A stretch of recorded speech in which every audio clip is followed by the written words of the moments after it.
Hello all, வாழ்க வளமுடன். நம்பினோர் கெடுவதில்லை, இது 4 மறை தீர்ப்பு இல்லைங்களா?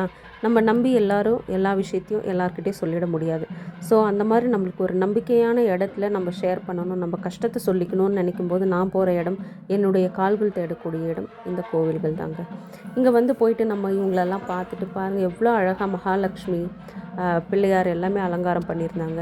நம்ம கொஞ்ச நேரம் அமைதியாக அங்கே உட்கார்ந்துட்டு நம்மளோட பிரார்த்தனைகளை அவங்கக்கிட்ட சொல்லிவிட்டு, அம்மா என்னால் இந்த விஷயத்த முடியவே இல்லை, தாங்கவே முடியல அப்படின்னு நம்ம சொல்லும்போது பாருங்கள், ஆஞ்சநேயருக்கு வெண்ணெய் அலங்காரம் பண்ணியிருக்காங்க.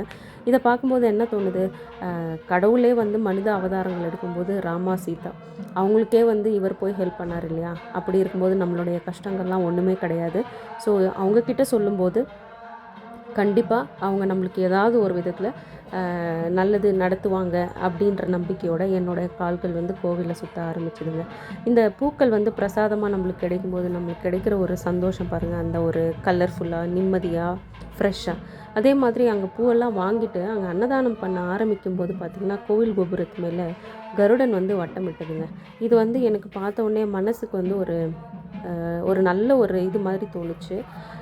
அதனால தான் நான் வீடியோ எடுத்து உங்களுக்கெல்லாம் ஷேர் பண்ணலான்னு பண்ணேன். உங்களுக்கு கஷ்டமாக இருக்கும்போது நீங்கள் கோவிலுக்கெலாம் போவீங்களா, பிரார்த்தனை பண்ணுவீங்களா, இல்லை ஃப்ரெண்ட்ஸ் கிட்ட ஷேர் பண்ணுவீங்களான்னு சொல்லுங்கள். பசி அப்படின்றது வந்து பார்த்திங்கனாக்கா ரொம்ப பெரிய விஷயம் இல்லையா? அதனால தான் அன்னதானம்லாம் எதுக்கு பண்ணுறாங்கன்னு பார்த்திங்கன்னா, பசி என்று வந்தவருக்கு பகிரும் உணவே பரமனை அடையும் எளிய வழி அப்படின்னு சொல்லுவாங்க. ஆமாம், வேறு எது கொடுத்தாலுமே நம்ம மனசு வந்து போதும் அப்படின்னு சொல்லாது இல்லைங்களா?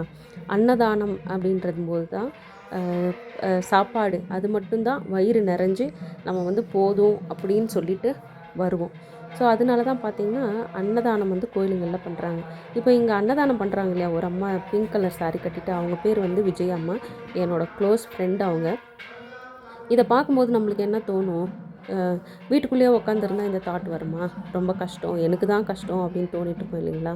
ஸோ இவங்க பாருங்கள், இந்த வயசுலேயும் எவ்வளோ ஆக்டிவாக ஃப்ரீயாக வந்து சர்வீஸ் பண்ணுறாங்க எவ்ரி சாட்டர்டே இந்த கோவிலில். எவ்வளோ பேர் வந்து வயசானவங்க இதை ஒரு சர்வீஸாக, எனக்கு தெரிஞ்சு ஒரு 100-150 பேர் சாப்பிட்ருப்பாங்க. அவ்வளோ பேருக்கும் அவ்வளோ சந்தோஷமாக அவங்க வந்து அன்னதானத்தை பரிமாறும்போது நம்ம நிறைய விஷயத்த பார்த்து தெரிஞ்சுக்கிறோம் இல்லைங்களா? உனக்கு கீழே உள்ளவர் கோடி நினைத்து பார்த்து நிம்மதி நாடு அப்படிங்கிற வார்த்தையோட நம்ம பரிகாரங்களெல்லாம் செஞ்சுட்டு விளக்கு ஏற்றிட்டு நம்ம நினச்சிக்குவோம். கண்ணனுடைய வார்த்தைகள் தான் எனக்கு ஞாபகம் வந்தது.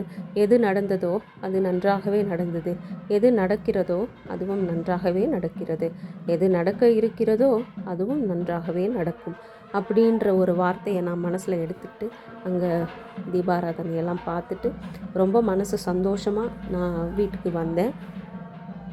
இந்த வீடியோ வந்து உங்கள் எல்லாருக்கும் ரொம்ப பிடிக்கும்னு நான் நம்புகிறேன். என்னோடய கனவு மெய்ப்பட சேனலை சப்ஸ்கிரைப் பண்ணுங்கள். இந்த வீடியோ யாருக்காவது யூஸ்ஃபுல்லாக இருக்கும், மன ஆறுதலாக இருக்கும் அப்படின்னு நினச்சிங்கன்னா அவங்களுக்கு ஷேர் பண்ணுங்கள், லைக் பண்ணுங்கள். தேங்க்ஸ் ஃபார் வாட்சிங்.